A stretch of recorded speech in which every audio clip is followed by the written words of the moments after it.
Man United have won again, a 1-0 victory for Ten Hag's boys. But Leicester don't look very good at all. Now, this is how Leicester lined up in this game. The big problem for me is that the squad isn't amazing. They don't have any new big signings coming in to make them any better, really.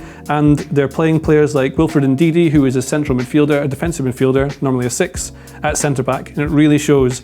Other things, there's lots of problems without the team to do with attitude like confidence. They seem really low in confidence, and when they're trying to play expansive, possession-based football, they don't look brave in possession, they don't look like they have many options, and they take too many touches on the ball, particularly James Maddison, who will receive the ball in these sorts of areas here, then take a touch, go around the player, come back around again, and by the time they've done that, the opposition are back in a block, and it's very hard to create anything against. So lots of touches that slow them down. They're doing things like James Justin and Luke Thomas are playing in these half spaces here, going up and down. Harvey Barnes is then out wide, not really getting on the ball, so Thomas is trying to get involved. Thomas is then caught out of possession when they lose the ball, another problem not having options. And when they're trying to build from the back, what is happening far too much is that the players will move up the pitch. You'll have Ndidi or Evan, someone like this will get the ball, they look up, someone will close them down, they don't have any real options because they're getting pressed really well, and they just have to go back to the goalkeeper who clears it. And when you clear the ball long, you more often than not give the ball away, which gives the opposition a chance to counter you.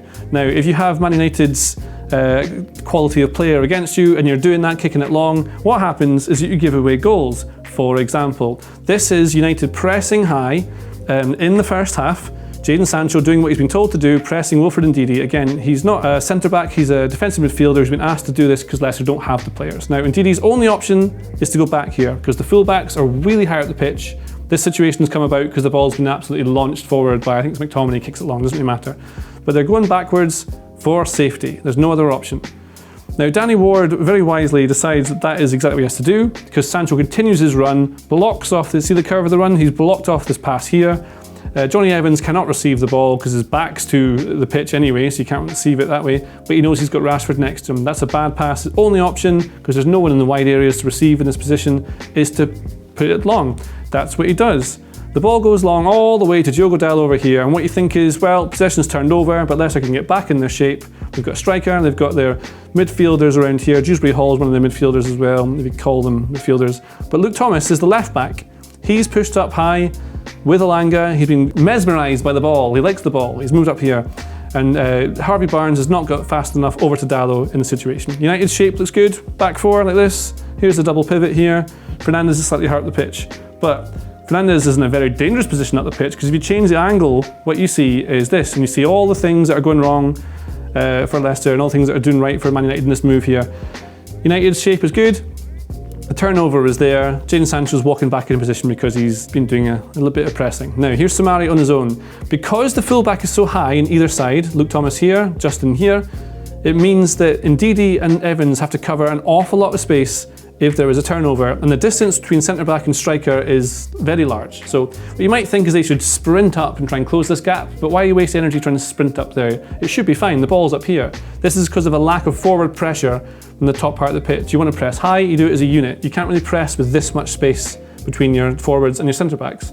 And it's not a tactical problem, it's because it's a transitional one. They've changed from being in attack, suddenly in defence, and then they're back in attack again, now they're in defence again. They're just transitioning between shapes. Now, Dalot has the ball here. The big problem is that Samari is here. He's not joined in midfield by Tielemans, who's in the midfield here next to, I think that's Eriksen he's next to, and Fernandes moves out into the wide area. And if I show you on the board why this is so problematic, this is the fullbacks, Thomas and Justin, right? So they want to be playing high up the pitch. They're often coming inside, as we said, to join the midfield, sometimes overlapping, do different things in different phases of play. But here, with this big turnover from Ward, putting the ball all the way up to Dalot, what happens is that there's a big amount of space here and a big amount of space here. So Ndidi and Evans, who are the two centre-backs, are now having to basically defend these areas and these areas. Soumari's in the middle, but there's a big gap between them. You want to reduce this a little bit. They should be either tighter to him here, or Soumari should maybe drop in, something like that, form of three. This happens quite commonly in other teams, but he's not. And it's maybe just a player choice, quality of player. Soumari's not amazing, he's all right. Tielemans is okay over here. Maybe you think he should be in here, but again, it's transitional. They're just waiting to see what this phase of play is so they can go into their shape. But Fernandes is ahead of the game. He spots the ability to move into this bit here, moves into that area as Dalot knocks the ball long. over the top. Thomas is completely taken out. He's been drawn in by Elanga. He's been mesmerised by his movement in here. The ball comes in from Dalot into Fernandes, who pulls out wide, and this is where you see the problem is straight away. Evans is in panic mode because now he doesn't have a left back. So does he go out? Does he go out to try and confront Fernandes and stop it? Does he stay with Rashford and try and block the ball? It's very likely going to come across this way. What does he do? He wants Soumaré to come back in and help as well. Dalot's here, puts the ball into this wide area. Fernandes moves from wide to here. If Soumaré leaves that, it moves in that position here, maybe he doesn't get the ball, but then he ruins the structure that Leicester have. For me, the most important thing is your defensive structure. If you follow players, you might stop them, but you have to maintain this shape because otherwise people are going out of position, you're being clawed around, and that's where you can see goals anyway. Now the ball ends up with Fernandes here. Evans realises he's in trouble. Look, he's like, well, you need to be back here. You can see the problem. Soumaré has to come back. He's been following the play, not active in it. And so these now have a big problem to deal with. Rashford starts to move between the two centre-backs, big gap. Justin needs to get back really quickly. He's not quick enough. And you see what happens. The ball comes in from Fernandes into Rashford. It runs between them. They're doing nothing too wrong here. Evans just doesn't know where to go. He tries to gamble on the ball going further forward than it does. Instead, it goes between him. And so the ball then comes into Rashford, who then feeds it into Sancho, and they score.